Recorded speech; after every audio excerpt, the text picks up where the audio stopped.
नमस्कार लाडके बहिणींनो, मी सागर होळकर आणि केत मल्टी सर्व्हिसेस या आपल्या यूट्यूब चॅनलवर स्वागत करत आहे। तरी लाडक्या बहिणींनो, आज आपण बघणार आहोत की तुमची केवायसी झाली आहे की नाही। तर प्रथमतः आपल्याला लाडक्या बहिणीच्या वेबसाईटवर जायचं आहे। ladkibhin.maharashtra.gov.in या वेबसाईटवर जायचं आहे। या वेबसाईटवर गेल्याच्या नंतर एक पेज ओपन होईल लाडक्या बहिणीचे। तिथे दिलेलं आहे मुख्यमंत्री माझी लाडकी बहीण योजनेचे लाभार्थी ई केवायसी प्रक्रिया पूर्ण करण्यासाठी इथे क्लिक करा। या टॅबवर क्लिक करायचं आहे। या टॅबवर क्लिक केल्याच्या नंतर एक नवीन पेज ओपन होईल। ई केवायसी मुख्यमंत्री माझी लाडकी बहीण योजना।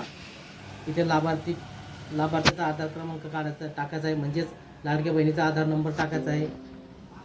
पूर्णपणे टाकायचा आहे व्यवस्थित।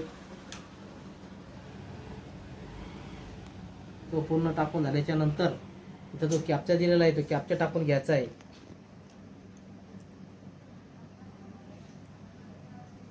आणि मी सहमत आहे इथे याच्यावर क्लिक करून सबमिट करायचं आहे।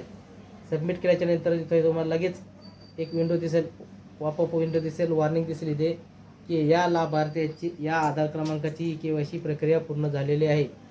तर मित्रांनो, तर लाडक्या बहिणींनो, अशा प्रकारे आपण ई केवायसी केली आहे की नाही हे समजेल। असेच तुम्हाला नवीन नवीन महत्त्वपूर्ण व्हिडिओसाठी आमच्या अनिकेत मल्टी सर्व्हिसेस या चॅनलला लाईक करा, शेअर करा आणि सबस्क्राईब करा। धन्यवाद।